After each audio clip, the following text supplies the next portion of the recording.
আসসালামু আলাইকুম। আজকে পবিত্র জুম্মাবার আর আজকে আমাদের জুম্মার নামাজের পরে মাদ্রাসার কয়েকজন ছাত্র কোরআনের পাখিদের আমরা আপ্যায়নের ব্যবস্থা করছিলাম আলহামদুলিল্লাহ।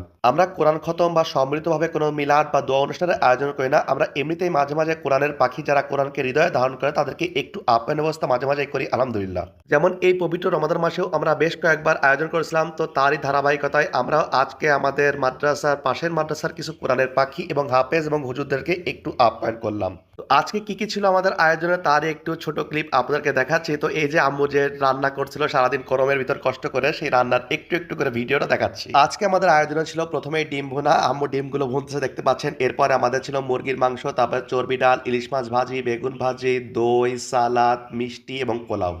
এই ধরনের অনুষ্ঠান সাধারণত আমরা মাঝে মাঝে করি, ইচ্ছা হলে প্রায় শুক্রবার এগুলো করা হয়। তো তারই ধারাবাহিকতায় আমরা প্রায় 10 জন 15 জন করে আসলে তাদেরকে একটু আপ্যায়ন করি। আসলে মানুষকে খাওয়ানোর মাঝে, মানুষকে আপ্যায়নের মাঝে যে মানসিক শান্তি কাজ করে এটা আসলে বলে বোঝানো যায় না। এজন্যই মাঝে মাঝে একটু মানসিক শান্তির জন্য হলেও এগুলো আমরা করে থাকি। লোক দেখানোর জন্য বা মানুষের বাহবা করানোর জন্য কখনোই আমরা এগুলো করি না। যেহেতু আমাদের একটি ইউটিউব চ্যানেল এবং পেজ আছে এবং প্রতিদিন আমরা প্রতিদিনের কাজকর্মগুলো এখানে আপলোড করি, এজন্যই আসলে আমাদের এই আজকের জুম্মা দিনের একটু ভিডিও আপনাদেরকে দেখালাম। আমাদের সারাদিনের কর্মকাণ্ড, এই যে এতগুলো রান্না গরমের ভিতর আম্মু সারাদিন কষ্ট করে রান্না করছে এবং এই যে বাচ্চারা আসলো, হুজুররা আসলো, তাদেরকে এই খাওয়ানো আপ্যায়ন করা সবগুলোই আসলে মাত্র আমরা 2 মিনিটের ভিতর একটু একটু করে ক্লিপ আপনাদেরকে দেখালাম। তো যাই হোক, আসলে আমরা করলাম, আপনারাও ইচ্ছা করলে এরকম মাঝে মাঝে করবেন। এটা আসলে একেবারেই একান্ত মানসিক শান্তি এবং আল্লাহর সন্তুষ্টির জন্য এবং আসলে নিজের মনটাকে একটু ফ্রেশ করার জন্য। আর যে পর্যন্ত দেখা হবে আগামীকাল নতুন কোনো ভিডিও ইনশাআল্লাহ। ততক্ষণ পর্যন্ত সবাই ভালো থাকবেন, সুস্থ থাকবেন, আমাদের জন্য দোয়া করবেন, আমরাও আপনাদের জন্য দোয়া করি।